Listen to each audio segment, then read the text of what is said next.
Assalamualaikum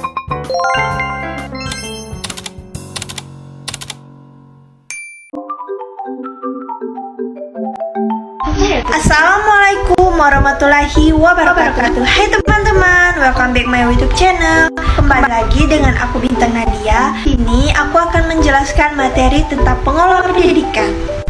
Oh ya teman-teman, aku berasal dari kelas 1A, dari Prodi PGSD, INPMku, dan dosen pengampuku. Baiklah teman-teman, yuk kita masuk ke materinya. Baiklah teman-teman, untuk bab 12 ini akan kita bahas yaitu kepemimpinan sekolah efektif. Jadi yang pertama yang akan kita bahas yaitu konsep kepemimpinan. Arti dari kepemimpinan itu sendiri adalah suatu proses yang dilakukan untuk mempengaruhi seseorang atau sekelompok orang untuk bekerja sama secara bersamaan tanpa paksaan dan mencapai tujuan dan suatu organisasi. Selanjutnya yang akan kita bahas yaitu unsur-unsur di dalam kepemimpinan. Yang pertama ada proses pemberi arahan, yang kedua memberi motivasi, dan selanjutnya mampu menciptakan rasa percaya diri, dan juga mempengaruhi dan menggerakkan. Materi selanjutnya yang akan kita bahas yaitu faktor yang mempengaruhi perilaku kepemimpinan. Nah, yang pertama di faktor internal, yaitu faktor yang berasal dari diri pemimpin itu sendiri.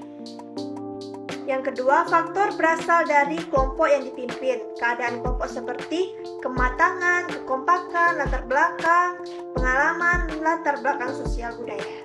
Selanjutnya itu faktor lembaga yang dipimpin, seperti jenis dan tujuan sekolah, kurikulum. Dan keempat, faktor-faktor legal. Seorang pemimpin pendidik akan berhadapan dengan peraturan-peraturan formal dan instansi struktur di atasnya dan akan mempengaruhi perilakunya, misalnya PP, UU, dan kebijakan lainnya. Selanjutnya ada faktor lingkungan sosial, yaitu keadaan masyarakat sekitar, misalnya ekonomi, pandangan masyarakat, dan pendidikan masyarakat.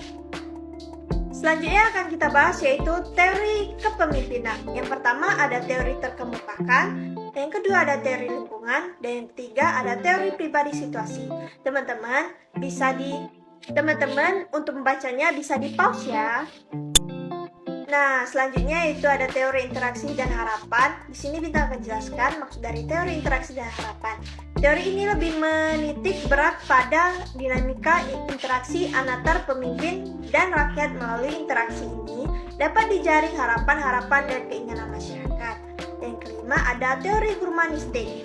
Dalam teori ini, pemimpin harus melihat bahwa dirinya dan individu lain dalam berorganisasi adalah manusia yang memiliki potensi dan keterampilan, maka seorang pemimpin akan dianut. Selanjutnya ada syarat dan prinsip kepemimpinan pendidikan. Yang pertama, seorang pemimpin harus memiliki kepribadian yang terpuji, antara lain pria, ramah, bersemangat, pemberani, murah hati, spontan, percaya diri, dan memiliki kepekaan sosial yang tinggi. Dan yang kedua, paham dan menguasai tujuan yang hendak dicapai dan mampu mengkomunikasikan kepada bawahan dan stakeholder. Dan yang ketiga, memiliki wawasan yang luas di tugasnya dan bidang-bidang lain yang berpegang pada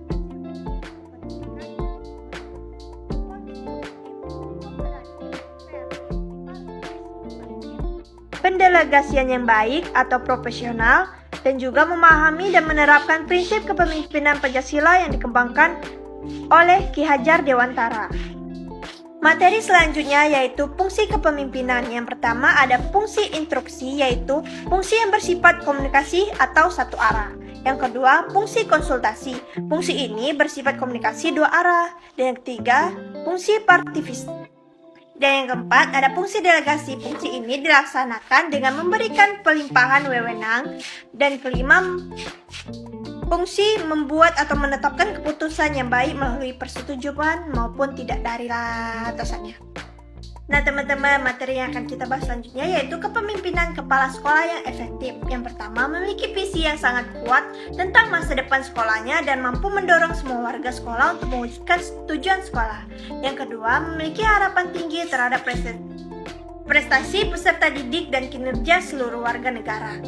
Yang ketiga, senantiasa memprogramkan dan menyematkan diri untuk mengadakan pengamatan terhadap berbagai aktivitas guru dan pembelajaran di kelas. Selanjutnya ada kunci sukses kepemimpinan. Jadi teman-teman, untuk menjadi sekolah yang efektif, kita itu harus mempunyai kunci sukses loh. Yang pertama yaitu visi dan misi yang utuh, yang kedua tanggung jawab, yang ketiga keteladanan, dan juga memperdayakan staf, mendengarkan orang lain, memberikan layanan prima, mengembangkan orang, memperdayakan sekolah, fokus pada peserta didik, dan manajemen yang mengutamakan praktik. Selanjutnya yang akan kita bahas yaitu gaya kepemimpinan. Yang pertama ada tipe otoriter. Pemimpin yang membuat keputusan sendiri karena kekuasaan terpusat pada diri satu orang. Ia memiliki tanggung jawab dan wewenang penuh. Yang kedua, demokratis, yaitu pemimpin yang berkonsultasi dengan kelompok mengenal masalah yang menarik perhatian mereka serta mereka dapat menyumbangkan sesuatu. Dan yang ketiga, kendali bebas, merupakan pemimpin memberi kekuasaan pada bawahan.